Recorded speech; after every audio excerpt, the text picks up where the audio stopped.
Otra vez entró Jesús en la sinagoga y había allí un hombre que tenía seca una mano y le acechaban para ver si en el día de reposo le sanaría, a fin de poder acusarle. Entonces dijo al hombre que tenía la mano seca: levántate y ponte en medio. Y les dijo: ¿es lícito en los días de reposo hacer bien o hacer mal, salvar la vida o quitarla? Pero ellos callaban. Entonces, mirándolos alrededor con enojo, entristecido por la dureza de sus corazones, dijo al hombre: extiende tu mano. Y él la extendió, y la mano le fue restaurada sana. Y salidos los fariseos, tomaron consejo con los herodianos contra él para destruirlo. Amén. Vamos a orar. Padre bendito, te damos muchas gracias una vez más por permitirnos vivir, permitirnos estar aquí, Señor. Estamos en tu casa, permítenos sentirnos en confianza, sentirnos en paz, sentirnos alegres de estar aquí alabándote, glorificando tu nombre, pero sobre todo, Señor, escuchando tu palabra. Señor, guíanos, danos tu alimento, Señor. Permite que este alimento pueda nutrir nuestras almas, pueda tu palabra pueda echar raíz en nuestros corazones, Señor, y así poder dar fruto para ti, Señor, para tu gloria. Límpianos, exhórtanos, enséñanos, danos tu espíritu, Señor, para discernir, para abrir nuestra visión, para abrir nuestro conocimiento, el conocimiento de ti. Padre, gracias por mis hermanos, gracias por todos los que estamos aquí, Padre. Abre nuestros corazones, permítenos abrazar tu palabra con agrado y con amor, Señor, para tu gloria. En Cristo Jesús. Amén. Amén. Amén. Bien, hermanos. Estamos ya en capítulo 3. Y no es casualidad, ¿verdad?, que el Señor pone su palabra precisa, ¿verdad?, en el tiempo preciso. En el momento en que quizás estamos viviendo momentos tristes, momentos de presión, y el Señor pone su palabra en el momento preciso que lo necesitamos. No es casualidad lo que vimos hoy en varones, de los cuales de verdad los aliento a los varones que no han podido asistir, los aliento mucho a que puedan estar. Han sido de mucha bendición, pero me impacta mucho cómo el Señor entrelaza, ¿verdad?, su palabra. Y lo que vimos hoy fue muy interesante y es un tema que vamos a tocar y que seguramente vamos a reforzar los que estuvimos ahí. Y gracias a Dios por lo que Dios hace, ¿no?, a través de los hermanos y a través de su palabra. Pero estamos ya en este capítulo 3 de Marcos, un pasaje. Si lo podemos ver, este pasaje, capítulo 3, es un último pasaje de una serie de conflictos que se han venido dando con los religiosos. En el capítulo 2 hemos visto estos conflictos entre Jesús, los religiosos, sus discípulos, sobre todo preguntas para poder contradecir a Jesús, ¿no?, para poder acusarle. Y no solamente los religiosos, hemos visto que otros grupos ya intentaban como acusar, desacreditar a Jesús. Vimos la cuestión de por qué él perdonaba pecados, ¿verdad?, cuando sana a un paralítico, de por qué llamaba a publicanos, por qué comía con pecadores, de por qué los discípulos no ayunaban, de por qué ellos no guardaban el día de reposo. Y aunque en el pasaje anterior vimos esto acerca del día del reposo, de esta cuestión del por qué Jesús hacía ciertas cosas en el día de reposo, sobre todo comer, ¿verdad? Hoy vamos a ver cómo este mismo confrontamiento, por así decirlo, ante religiosos sobre este mismo tema del día de reposo. Se va a presentar en este pasaje una situación similar sobre el día de reposo, pero ahora vamos a observarlo con un milagro que va a causar a los religiosos pues mucho desagrado, va a causar furor. Y aquí comienza esta idea. O sea, primero estos religiosos era con esta idea de contradecirlo, de acusarlo de blasfemia, pero ya a partir de aquí, ya el pensamiento de los religiosos va a sobrepasar su necedad con la intención ya de matarle, ¿no? Decir, mejor hay que matarle porque ya no podemos, ¿verdad? Entonces, este mensaje nos va a proporcionar una serie de marcas de un religioso, que sin duda el propósito es examinarnos en cuanto a este tema de la religiosidad, ¿no? Pero también veremos la contraparte de la religiosidad, que es un verdadero discípulo, a fin de que nosotros podamos examinar nuestro caminar con el Señor. Si nuestro caminar es en un sentido religioso, ¿verdad? O si nuestro caminar es en un sentido de un discípulo verdadero. La intención es que podamos preguntarnos, podamos decirnos a nosotros mismos, ¿realmente soy siendo un discípulo de Cristo? O que a la luz de este mensaje podamos decir, creo que estoy viviendo como que en un sentido de religiosidad, del cual necesito quitar e ir, ¿verdad?, a los pies de Cristo como un discípulo. Así que quiero, hermanos, que preparemos nuestro corazón para entrar al texto y que pongamos mucha atención en lo que el Señor nos va a hablar el día de hoy. Y quiero que vayamos al versículo 1. Dice el versículo 1, observen, dice, otra vez entró Jesús en la sinagoga y había allí un hombre que tenía seca una mano, ¿no? Jesús, como bien sabemos, del capítulo 1 al capítulo 3, Jesús ha estado en esta región de Galilea, ha estado recorriendo algunos puntos importantes en Galilea, sobre todo en las sinagogas. Entonces dice que otra vez Jesús entró a una sinagoga en Galilea, muy probable esta sinagoga en Capernaum, aquella sinagoga donde sacó un demonio, ¿se acuerdan?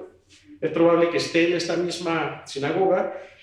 Y aquí, en este momento, se encontraba un hombre que tenía una condición, que tenía una mano seca. Cuando leí una mano seca, no me imaginaba de qué manera podía tener esta mano, este hombre, pero esta expresión puede referirse a una mano con parálisis, probablemente. Este hombre tenía una parálisis en su mano y entonces Jesús le va a sanar, pero lo más importante es ver aquí a Jesús. Si tú ahorita en la lectura observamos, ver a Jesús en su autoridad, ver a Jesús como Dios, ver a Jesús dando su palabra ante cualquier situación. Este suceso va a contrastar y va a hacer visible también la falsedad del corazón de los religiosos. ¿Qué hacía Jesús ahí en esta sinagoga? Lo que siempre hacía. ¿Recuerdas esta línea de Marcos desde el capítulo 1, lo que Jesús vino a hacer? ¿Se acuerdan? Enseñar. Y enseñaba y predicaba el evangelio. Lucas 6:6 es un pasaje paralelo a este y nos da este propósito de por qué Jesús estaba otra vez ahí en esa sinagoga.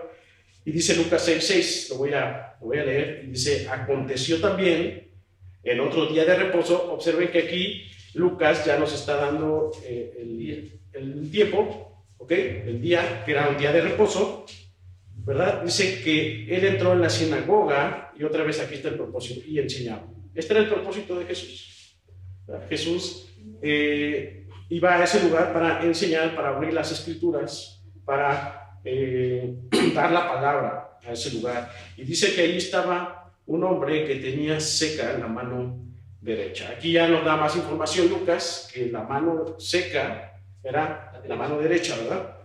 Entonces, Jesús enseñaba, y este término, te decía, ha venido a ser la línea de Marcos desde el capítulo 1, ¿no?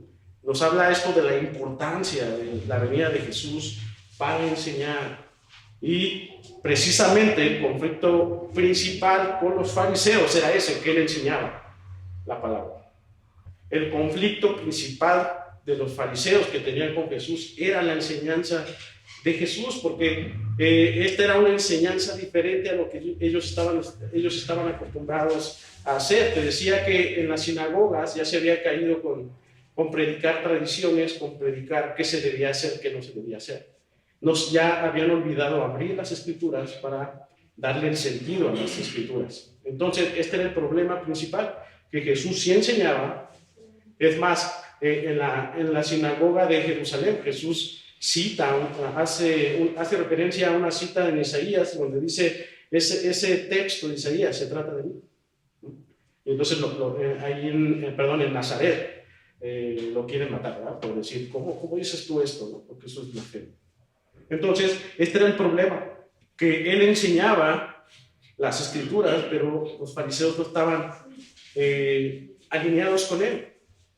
Y veíamos en el capítulo 1:21 que puesto que esta era una enseñanza diferente, era una enseñanza real, la de Jesús, entonces ellos quedaban maravillados, ellos quedaban admirados de la enseñanza de Jesús, puesto que esta enseñanza estaba centrada, ¿verdad?, en el plan de Dios, estaba centrada en Él, puesto que la enseñanza era el Evangelio, la salvación de los pecadores, ¿verdad?, por medio del Mesías.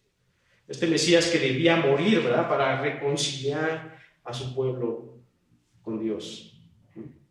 A esta reconciliación por esta enemistad y este estado de tinieblas en los cuales todos habían caído por pecar contra Dios.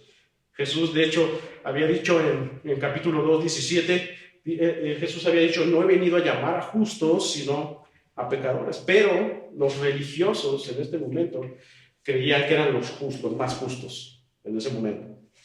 Y por eso enseñaban a sus oyentes, por eso enseñaban en las sinagogas enseñaban obras. Tú debes de hacer esto, debes llevar una serie de pasos para llegar a esto y Dios te va a aceptar. Y Dios te va a avalar. Enseñaban rituales, enseñaban guardar días, ¿verdad?, para ganarse la salvación. Es más, ya tenían un compendio de qué se debía hacer o no hacer en el día de reposo. Entonces, estaban centrados en el qué hacer y qué no hacer. Puesto que si tú hacías lo que ellos habían determinado hacer, entonces tú ganabas la aprobación de Dios. Entonces, por eso ellos preguntaban, por eso le preguntaban, ¿por qué comes con pecadores? ¿Por qué no guardas el día de reposo? Fíjate cómo nosotros sí guardamos y por qué tú y tus discípulos no lo guardan. Bien centrados en lo que se debía hacer, qué no se debía hacer, ¿verdad? Pero no abrían las escrituras. Y Jesús viene a abrir las escrituras y decir, esto se trata de mí. Y entonces, pues eso causó mucha molestia a los religiosos, ¿verdad? Entonces, de todo esto, hermanos, quiero decirte lo siguiente: el cristianismo verdadero, si lo podemos llamar como religión, es la única que no se trata de hacer obras para ganarse la aprobación de Dios. Las obras son la causa de lo que Dios hace. El cristianismo se trata de la gracia de nuestro Dios.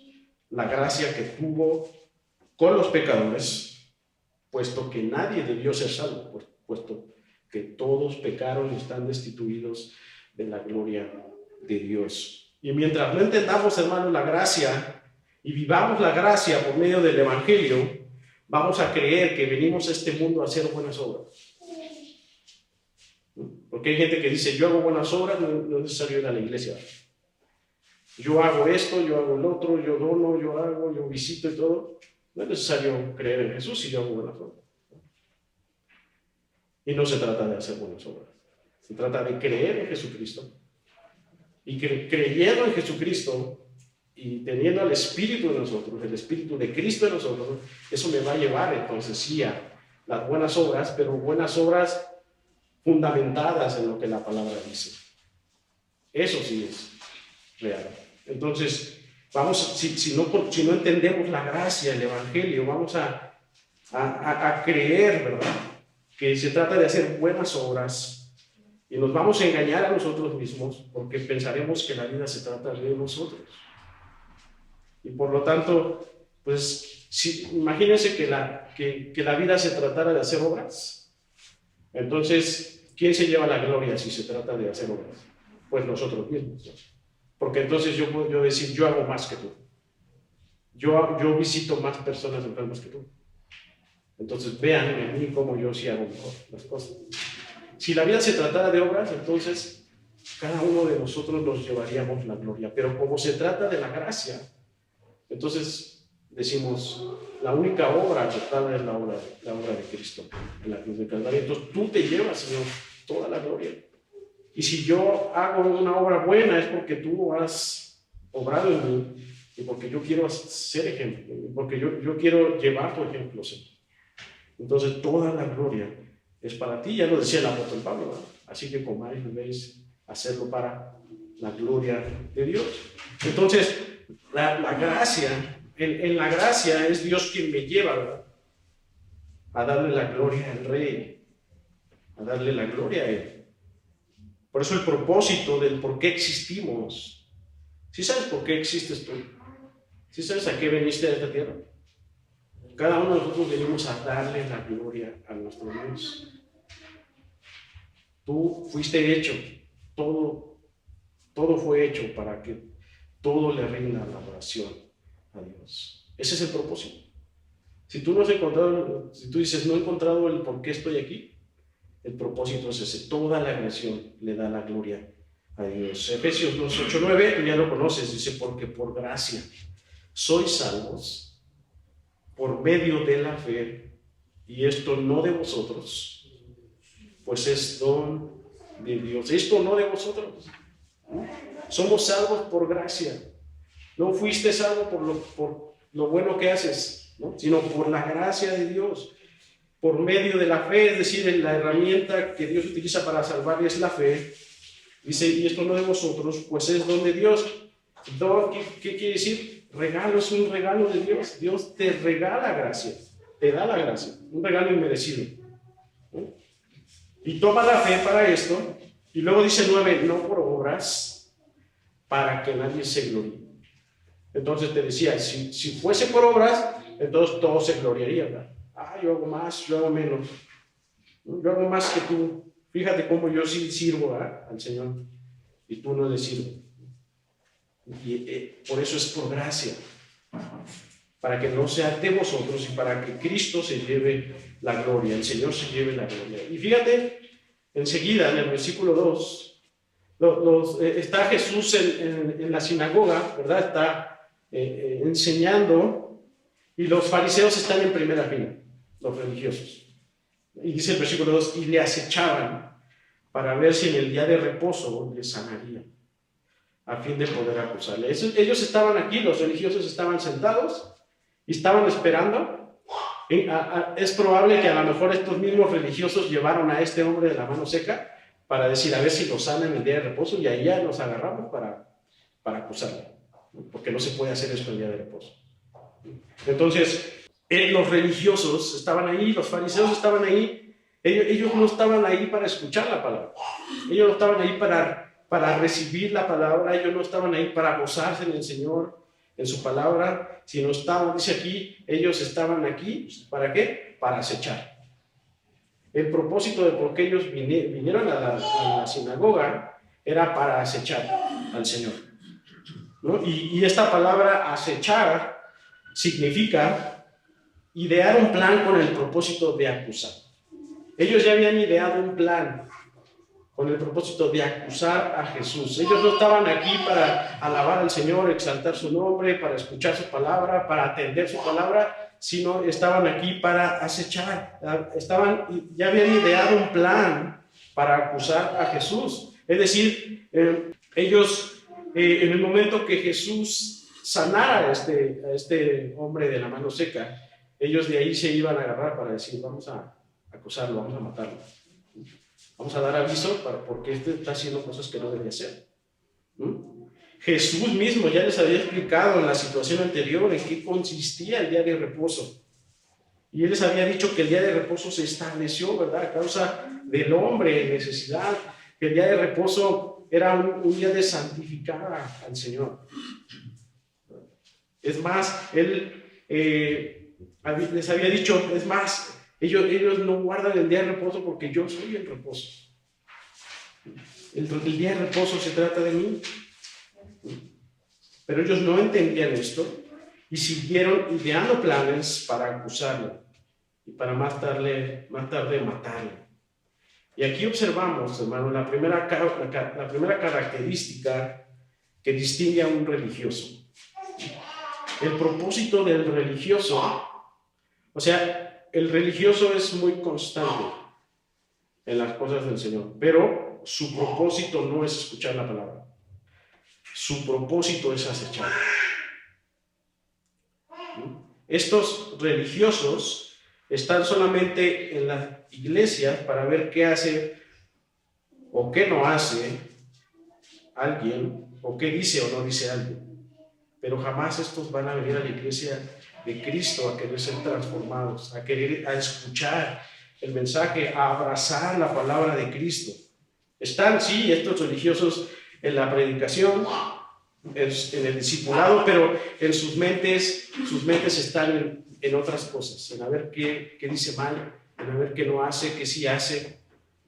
¿Por qué? ¿Por qué estos religiosos están nada más pensando en esto y no abrazando la palabra? ¿Por qué? Porque ya el Señor había dicho que estos se creen justos. Se creen justos. Y están en la predicación, están en algún estudio, eso ya me lo sé. Eso, ¿Él qué me va a venir a enseñar? Y entonces nada más están pensando en qué hace, qué no hace, qué dice, qué no dice, pero nunca están pensando en decir, Señor, lléname con tu palabra. Señor, permíteme entender, comprender tu palabra y atender tu palabra. No, los justos dicen, eso ya me lo sé. Había un chico en la iglesia anterior, que teníamos el discipulado, y no, hermano, ¿de qué va a ser el discipulado? No, pues vamos a empezar con temas luces. Sí, ya me lo sé, mejor me espero al otro discipulado. Entonces, bueno, pues uno no puede hacer nada. Así que esto es lo que hay, ¿verdad? Aquí en la iglesia, ¿no? Esto es lo que el Señor provee, lo que el Señor nos da sabiduría para poder dar a la iglesia, ¿no? Y los religiosos son así. Los religiosos es, yo no necesito esto, yo no necesito este discipulado, porque yo ya no sé. Y los religiosos están pensando en otras cosas, menos en abrazar la palabra. ¿Y sabes algo? La palabra siempre va a ser la misma. Y probablemente puedas tener un discipulados que se traten de lo mismo. Pero es necesario que conozcamos las mismas cosas todo el tiempo. Abrazar las mismas cosas. Porque no hay otro mensaje. El único mensaje es el mensaje de Dios, el evangelio de nuestro Dios. ¿Quién eres tú para enseñar? Pero es más, hasta estos religiosos, ¿verdad? Quieren exhortar a otros cuando ellos mismos no reciben la palabra con humildad, ¿verdad? Y entonces la gracia no puede entrar en alguien que se cree justo, puesto que Jesús no vino por los justos. En otra ocasión también llegaron un matrimonio llegó a la iglesia, y este matrimonio venía de otras iglesias, y yo observaba que en la predicación ellos permanecían en WhatsApp, estaban haciendo otras cosas, menos atendiendo, ¿verdad?, lo que la palabra decía, ¿no?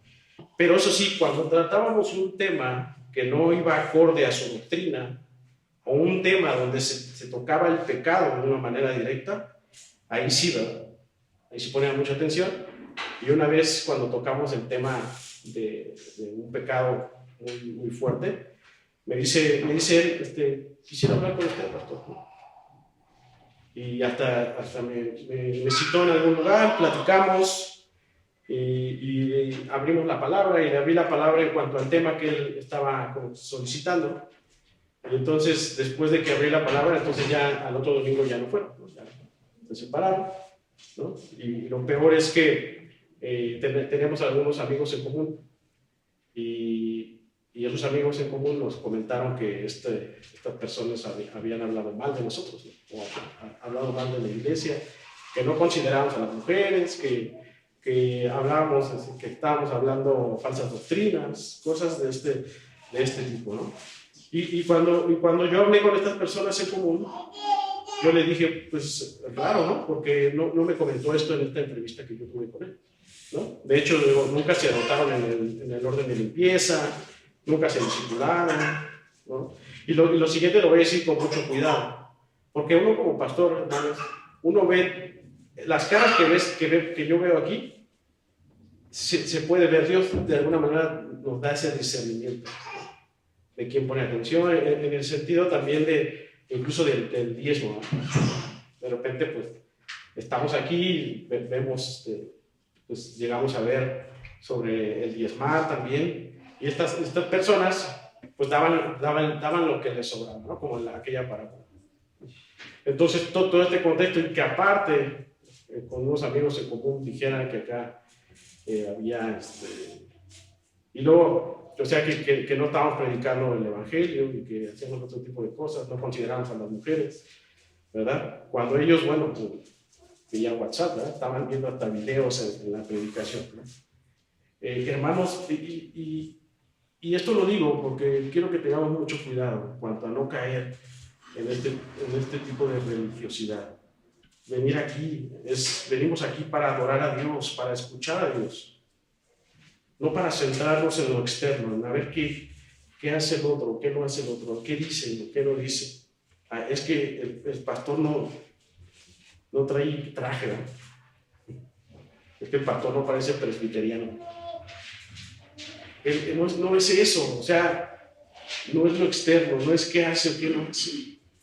Es qué se dice, ¿no? en el púlpito, cómo se abre la palabra en el púlpito. Que no hacemos grandes eventos, ¿no? Pero, hermanos, no se trata de qué hacemos o qué no hacemos, se trata de lo que Cristo hace, ¿no? Se trata de que su palabra se abra todos los domingos, que su palabra nos llene a cada uno de nosotros, que su palabra transforme. Necesitamos cada uno de nosotros, hermanos, centrarnos en su palabra, en querer ser alimentados, no en si lo hago bien o no lo hago bien, que si canta bien o no canta bien. Se trata de un Señor. Estamos adorando a un Dios. Dice Efesios 4:7, dice: un cuerpo y un espíritu, como fuisteis también llamados en una misma esperanza de vuestra vocación. Un Señor, una fe, un bautismo, un Dios y Padre de todos, el cual es sobre todos y por todos y en todos, pero a cada uno de nosotros fue dada la gracia conforme a la medida del don de Cristo. Hermanos, solo hay un Señor a quien adoramos, a quien seguimos. Por eso un discípulo se congrega para ser hallado por Jesús. Por eso un discípulo camina hacia Jesús para ser hallado por Él a través de su palabra. No a través de lo que se hace o de lo que no se hace, sino a través de su palabra, para que entonces Cristo comience a crecer. Y entonces el discípulo toma como su centralidad a Cristo, y entonces Cristo a través de su Espíritu comienza a crecer y a transformar.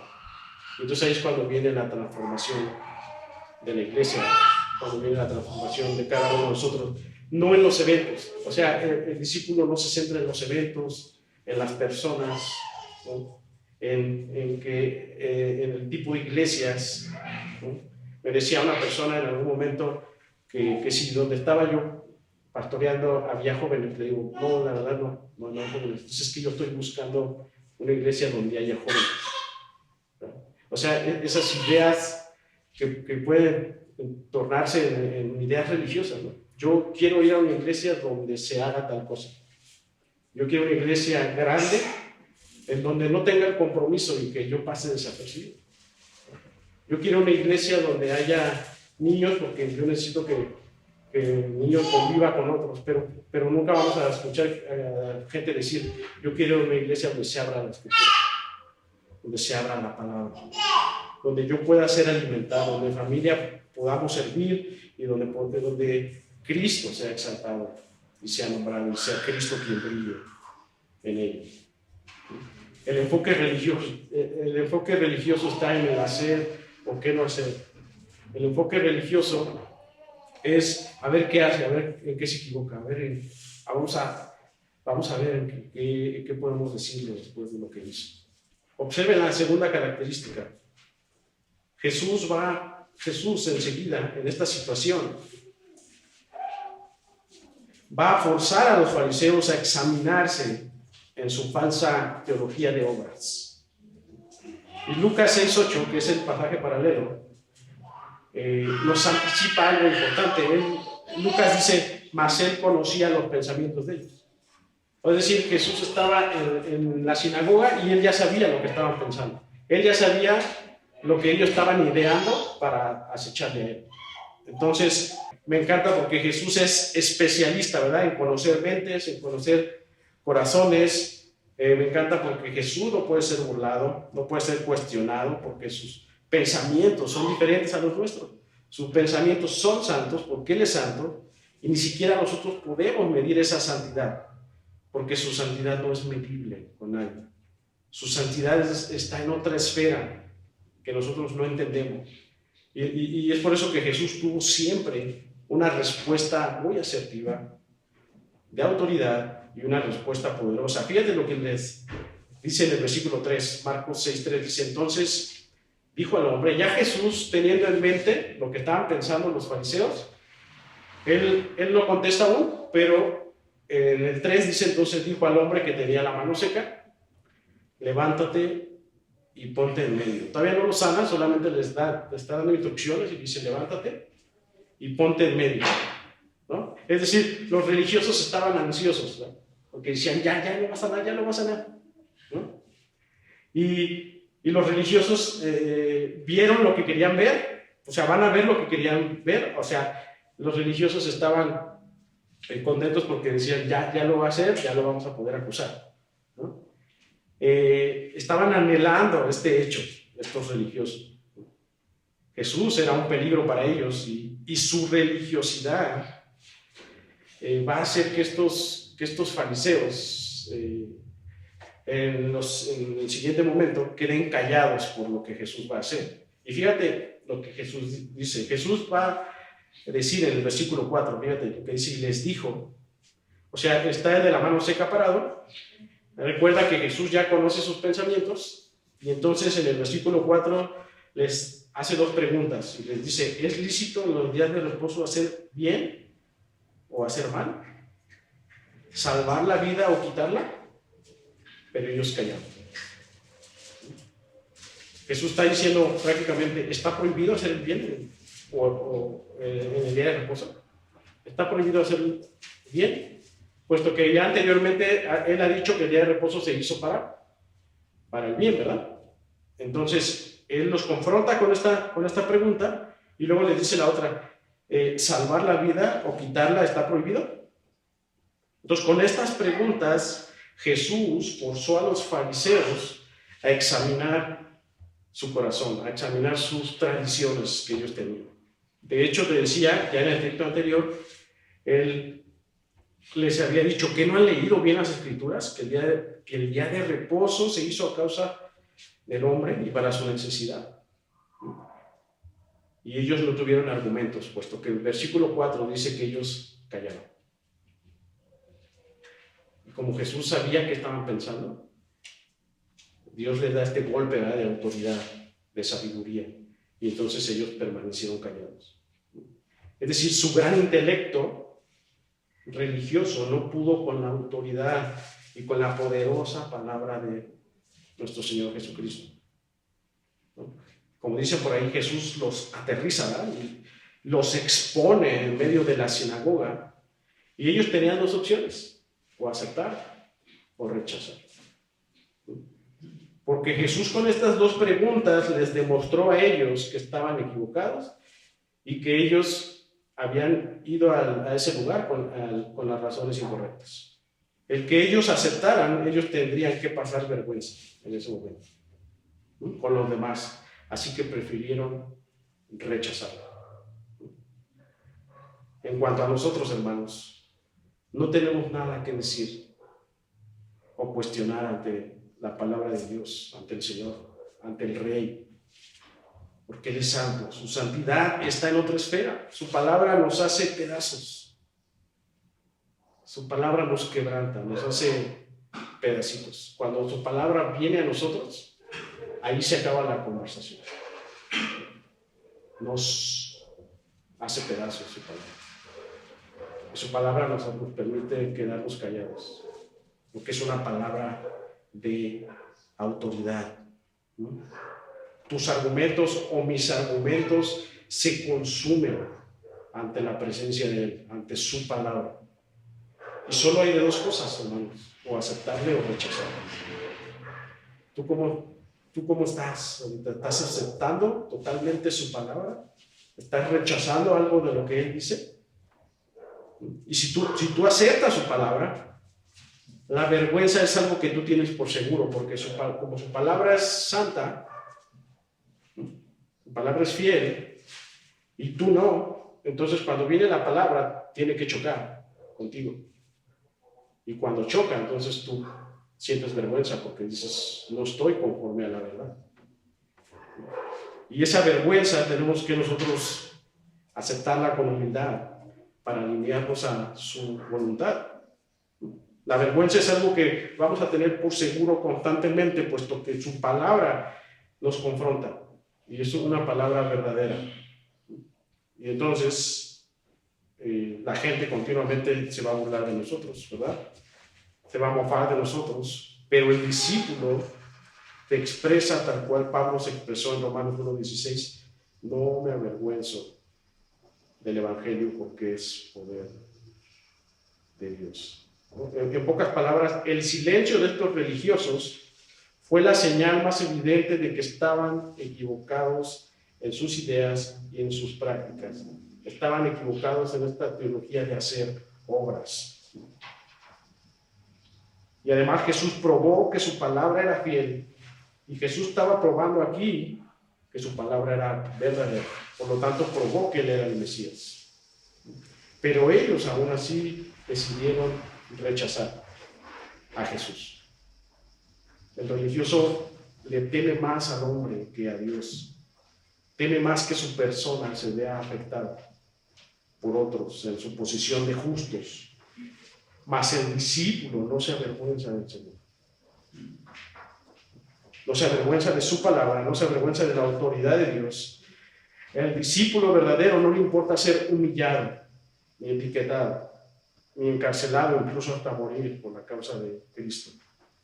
Y vemos a todos estos mártires, ¿no? Los mártires de la iglesia, que fueron decapitados, crucificados, quemados, expuestos a los leones, apedreados. Ellos temieron más a su Señor. Ellos temieron más y tuvieron su vista fija en aquella esperanza viva que era el Señor Jesús. Pero el religioso vive con el temor al hombre. ¿Qué van a decir, si me ven haciendo esto? Si yo acepto esto, ¿qué me van a decir los demás? Y hay veces que nosotros, con un pequeño detalle, ¿verdad?, ¿qué pasa?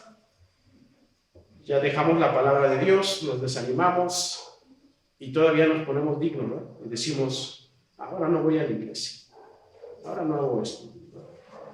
El religioso muestra cobardía ante la palabra de Dios para quedar bien con otros. Mas el discípulo lleva a cabo la palabra porque su esperanza está en Jesús, no está en los demás, no importando lo que pueda resultar de él.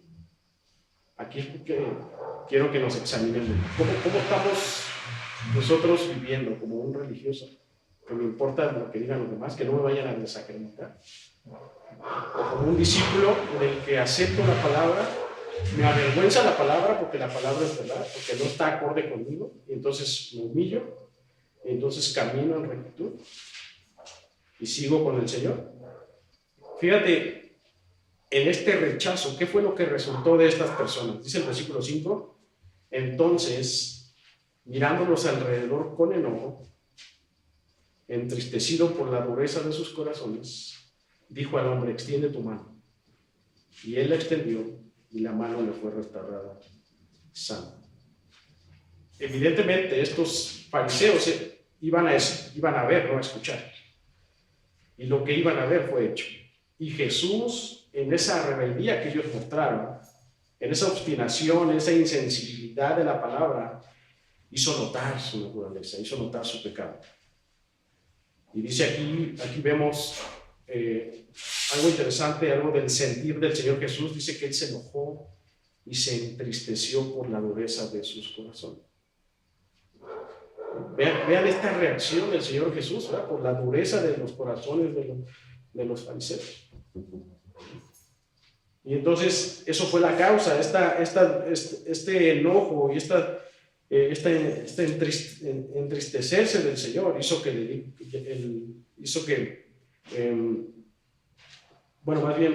que sanara a este hombre. Y entonces esta sanación hizo que produciera más enojo a estos fariseos. Hermanos, otra de las características del religioso es que este religioso tiene duro corazón. Por lo tanto, es imposible que la palabra entre y eche raíz. Al religioso no entra la palabra, porque el religioso tiene otros propósitos. El religioso está centrado en su persona, está centrado en no ser desacreditado.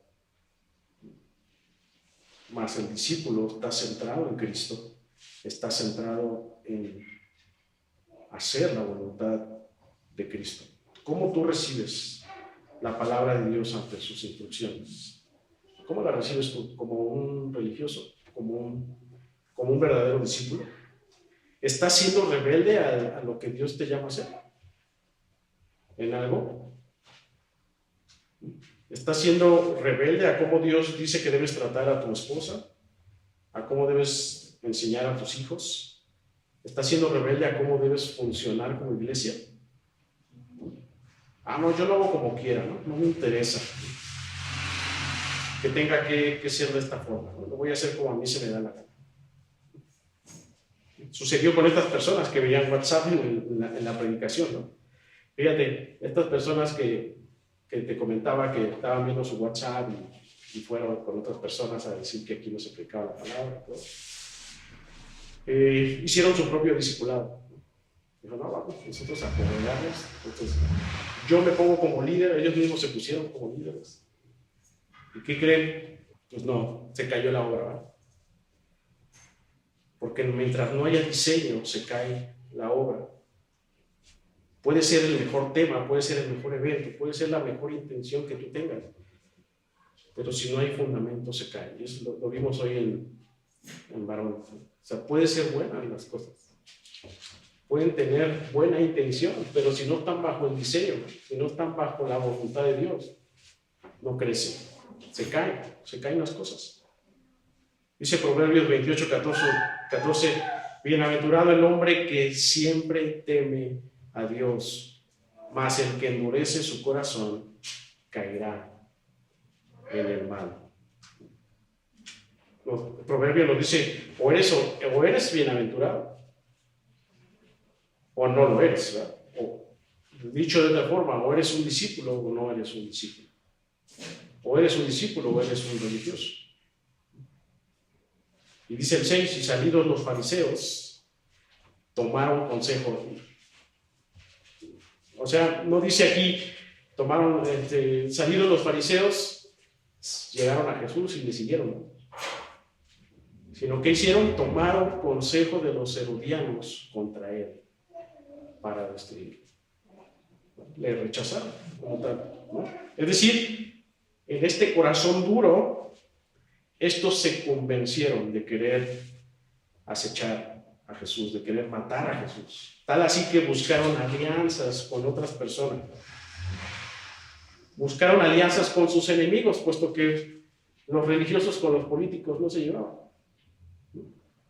Fariseos con herodianos no se llevaban. Estos herodianos eran un grupo político secular de ese tiempo, y su nombre se derivaba de Herodes, los herodianos. Eran probablemente judíos que apoyaban a Roma, y ellos, en vez de buscar, ¿verdad?, a Jesús, decir, Jesús, perdónanos, hemos entendido, ¿verdad?, que se trata de ti, queremos seguirte. No, buscaron el consejo de quien estaba peor, ¿verdad? Y así pasa con nosotros, ¿verdad? Queremos buscar consejos de quien está igual o peor que nosotros. Y no buscamos el consejo de nuestro Dios, el consejo real, el consejo de la verdad.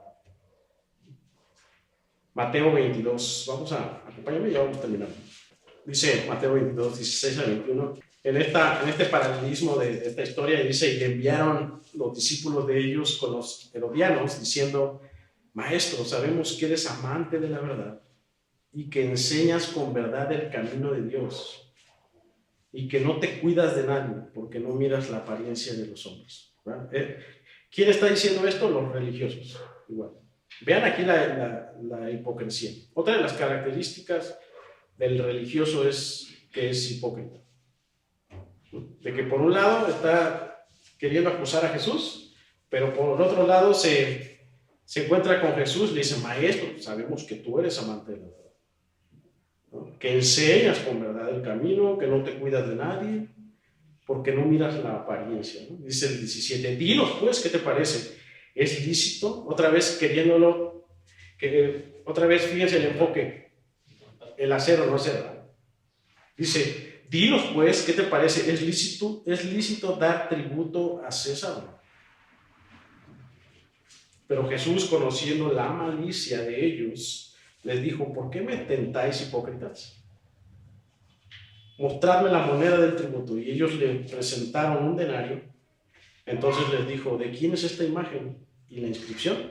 Le dijeron, de César. Y les dijo, dad pues al César lo que es del César y a Dios lo que es de Dios. Observa tres cosas importantes. El religioso no acepta el consejo de Dios, rechaza a Dios. El religioso es hipócrita ante el consejo de Dios y el religioso busca atentar contra el consejo de Dios para destruir. Podríamos decir nosotros, el religioso de verdad es eso. Pero esto es real, realmente, el religioso, porque el religioso está centrado en todo menos en Cristo. Está centrado en qué se hace y qué no se hace. Se acerca con Jesús y le dice, ¿debemos dar tributo? Pues dice Jesús, ¿cómo me preguntas eso? Siendo hipócrita, si me estás diciendo ahorita que yo soy el camino. ¿Me estás diciendo ahorita que yo soy el amante de la verdad? Y se empatiza, son unos hipócritas. Entonces, hermanos, nosotros, ¿a quién acudimos a primera instancia al consejo? ¿A quién acudimos? ¿Qué acaso Cristo no es el consejero? ¿Qué acaso Cristo no es el que guía? ¿Qué acaso Cristo no es el que nos dirige? Buscamos a veces lo secular, ¿no? A veces queremos combinar el consejo de lo secular con el consejo de Dios. Y cuando queremos combinar eso entre el religioso y nosotros, no hay diferencia. Cuando hacemos esto, estamos dudando de la autoridad de la palabra verdadera, de la autoridad santa de Dios. Buscamos destruir lo que es de Dios. Pero ¿sabes algo? No vas a poder con Dios de esa manera, porque entre la palabra del hombre y la palabra de Dios existe un espacio eterno. Así que el llamado es, hermanos, o aceptamos o no aceptamos la palabra. O la abrazas completamente o no la abrazas completamente. O la rechazas o la aceptas. O te rindes a Dios o aceptas y aceptas el llamado a ser un discípulo de Cristo, pero no intentes combinar las dos cosas, porque Dios no comparte su gloria con nadie. ¿Qué pasó con Israel cuando querían poner un altar a Baal y un altar a Jehová? Dice que Dios los destruyó. Dios trajo destrucción. Querían darle ofrendas a Baal, ofrendas de excremento, puesto que se bajaban los pantalones y hacían popó ahí, y el altar de Jehová a un lado. Entonces Jesús dijo, el Señor dijo, eso es abominación, los voy a destruir. Y ahí está Oseas, el profeta, dice, no, por favor. Oseas clamando por el pueblo. Dice Oseas, es que mi pueblo pues le falta conocimiento. Dice Oseas, le dice Oseas a Dios, perdónanos por favor. Y luego Oseas le dice al pueblo, regresen al Señor, vuelvan a que Dios sea su primer amor. Y queremos nosotros también combinar estas cosas, queremos combinar el consejo de otras cosas con el consejo de Dios. Y quiero que vayamos a un pasaje más, Hechos 20, del 25 al 27. Dice Pablo, dice, y ahora, he aquí, yo sé que ninguno de todos vosotros, entre quienes he pasado predicando el reino de Dios, verá más mi rostro. Pablo se está casi despidiendo y dice enseguida, dice, por tanto, yo os protesto en el día de hoy que estoy limpio de la sangre de todos. Y el 27 es muy clave porque dice, porque yo no he rehuido anunciaros todo el consejo de Dios. ¿Te imaginas si yo te diera mis consejos o te diera un consejo aquí de psicología o de otro tipo? Que estuviéramos destruyéndonos a nosotros mismos. Por eso procuramos, ¿verdad?, abrir la palabra libro por libro, ¿verdad?, porque consideramos que la palabra es todo el consejo de Dios y que debe predicarse como tal. ¿Cómo está tu corazón ahorita? ¿A qué más se parece tu corazón? ¿A un religioso? ¿A un discípulo? Hermanos, creamos o no creamos, todos necesitamos que Cristo nos llene, que quite el velo de la religiosidad. Tenemos cierta tendencia a ser religiosos, puesto que el pecado nos acecha, puesto que estamos pensando a ver qué hace o qué no hace el pastor, o qué hace o no hace este hermano. Ahí sí se hace esto, ahí no se hace el otro. Necesitamos que Cristo, hermano, nos llene, que quite este velo de religiosidad para que entonces Él ponga los lentes de la gracia y veamos que solo en Cristo hay salvación. Y entonces así aferrarnos a ser discípulos verdaderos de Él, para que entonces Él en todo y por todo se lleve la gloria.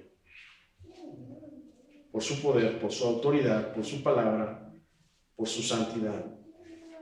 Hermanos, termino con esto. Un discípulo busca todo de su Señor. Un discípulo busca todo de su Señor. Su consejo, su gloria. Y no busca nada de sí mismo, aunque tenga que pasar vergüenza, aunque tenga que pasar burlas, prisiones y hasta muerte. La pregunta final que te hago, ¿estás tú dispuesto a ser un fiel discípulo? ¿Qué tienes que quitar? ¿Qué tienes que cambiar? ¿Qué tienes que dejar atrás para que seas un verdadero discípulo? Hermanos, espero que Cristo llene, que Cristo sea tu prioridad, que Cristo sea tu centralidad en todo, para que puedas tú seguirle tal cual Él demanda seguirle. Hermanos, seamos discípulos. Oremos a nuestro Dios para que quite este sentir de religiosidad que en algún momento podamos tener. Vamos a ver. Padre, te damos muchas gracias por esta mañana, por este tiempo, Señor, que tú nos permites escucharte. Te pido, Señor, que seas tú con cada uno de nosotros. Hemos comprendido, Señor, que si hay un mal que acecha nuestra condición, Señor, es la de convertirnos en religiosos, Señor. En convertirnos en personas que sí queremos tener una relación contigo, pero no una intimidad contigo. Señor, que sí queremos asistir a eventos cristianos, a la iglesia, Señor, pero que no queremos abrazar tu palabra, que no queremos ser transformados, que venimos ante tu presencia solamente para que tú sanes algo, para que tú nos saques de algún problema, pero no para que tú nos llenes, para que tú nos des tu espíritu y podamos crecer en ti, podamos conocerte más. Danos un sentir de un verdadero discípulo, Señor, aquel discípulo que te busca constantemente, que a menudo es confrontado por la palabra. Puesto que es confrontado, entonces en esa vergüenza del pecado, Señor, nos lleves al arrepentimiento, que podamos nosotros tomar tu palabra de verdad con humildad, con mucha atención, con mucha responsabilidad, Señor, y poder caminar hacia ti en todo momento. Sí. Líbranos, Padre, de esta condición religiosa. Señor, permítenos estar bajo tu diseño, bajo lo que tú has dicho, lo que tú has puesto, poder estar fundamentados en tu palabra, en Cristo, y que tú nos des visión, que tú nos des revelación, tú nos des todo el entendimiento para seguirte verdaderamente, para ser un verdadero discípulo de ti, Padre. Gracias por este tiempo, por mis hermanos que están aquí, Señor. Llena sus corazones de ti, Señor, de tu palabra. Señor, permíteles vivir para tu gloria, que ese es el propósito por el cual estamos aquí, Señor, vivir para tu gloria, vivir para ti, caminar para ti, Señor. Danos esa visión y esa meta, Señor, el querer parecernos a Cristo cada vez más, vivir como Cristo. Señor, tú límpianos, tú sigue en tu espíritu, síguenos redarguyendo de todo lo malo de lo que nos podamos enfrentar para vivir en santidad, tal cual tu Hijo vive, Señor. Te glorificamos y gracias por este tiempo. En el nombre de Jesús. Amén.